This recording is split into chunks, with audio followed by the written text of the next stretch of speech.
Alright, little disclaimer before we start. I'm over 6 foot tall. Not a lot of things are eye level in my life, unfortunately.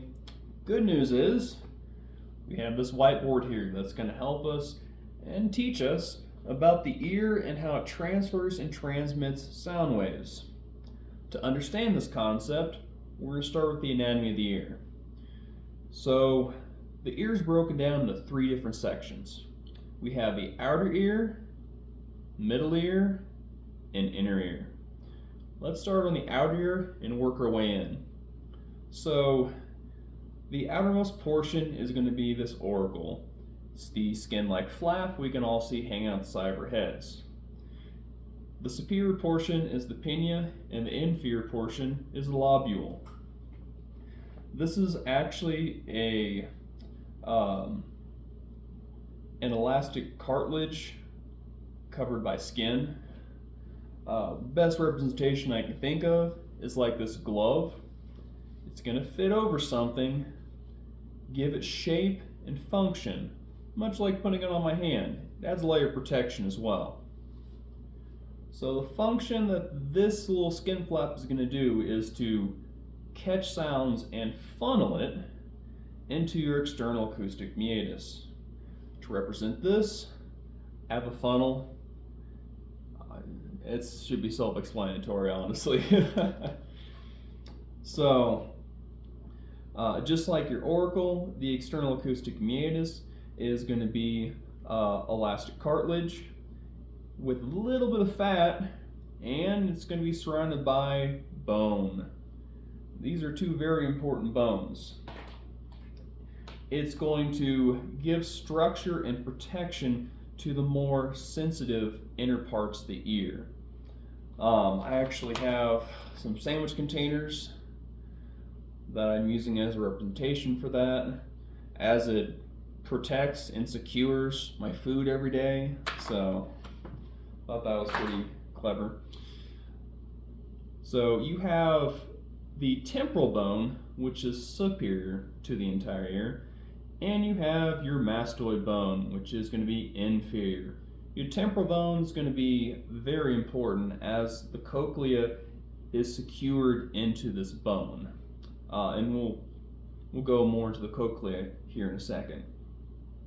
So, traveling down the ear, we get to the tympanic membrane. Now we are entering the middle ear. This tympanic membrane, more or less like this strainer, will filter anything that comes into it, and the only thing that gets past it is obviously the desirable. Strainer I thought was a good analogy. So this tympanic membrane actually is mucus lined. The mucus lining is a first line of protection against pathogens and any other thing that might enter the ear. We're going to go over to this other portion here. So your tympanic membrane is then joined by 3 very important bones. These are your ossicle bones. You have the malleus, the incus, and the stapes. To represent that, I don't know if you can see this or not, I have some nuts and bolts here, because without them actually being positioned in the right order, the nuts and bolts really don't serve that much of a purpose. Just like the malleus, incus, and stapes, they have to be aligned just right, and they're held together by small ligaments acting as almost a synovial type joint. So this entire section is actually in an air-filled cavity. The reason it's in an air-filled cavity is because of how it functions. So the eardrum is going to vibrate, and this vibration is going to go over to the ossicle bones, and these bones are going to amplify that vibration. It being in an air-filled cavity allows that vibration to resonate strongly. Sound waves vibrate better in air and carry better in fluid, and we'll talk about the fluid here in just a second. So going from the stapes, we go down to the cochlea. The cochlea is this giant spiral snail-like organ you see down here. It's shaped that way because There's not a lot of space up in here. Everything has to be more complex. Plus, it has a lot of fluid in it. And this fluid, we're going to go over here, is the perilymph fluid and endolymph fluid. So the superior and inferior portion of the cochlea is going to be perilymph fluid. In the middle, you're going to have endolymph fluid. So the scala tympani and scala vestibuli are going to be the portions in your cochlea that hold this perilymph fluid, while the endolymph fluid is housed in this cochlear duct. Together, this physiological fluid serves a very crucial sensory function for taking vibration waves and displacing them into chemical fluid to be transmitted into nerve stimuli for your vestibular cochlear nerve over here. You actually have a lot of positively charged ions in your cochlear duct that is all in your endolymph fluid, and it helps charge the perilymph fluid. That way, it can actually transmit in the nerve signals to be registered.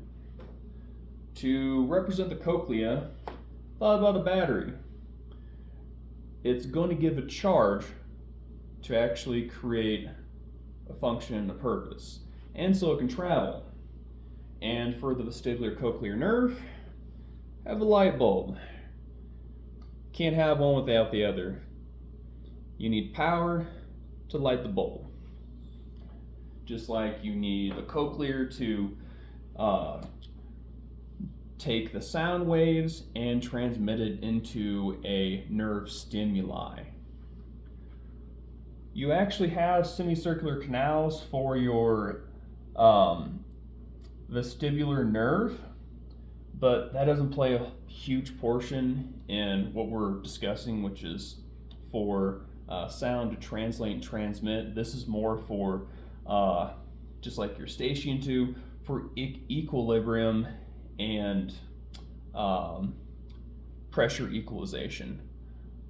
So together, the vestibular nerve and cochlear nerve both go into the vestibular cochlear nerve, which is your 8th cranial nerve, which is going to register what we call sound. Anyways, I hope this was educational and we all learned something.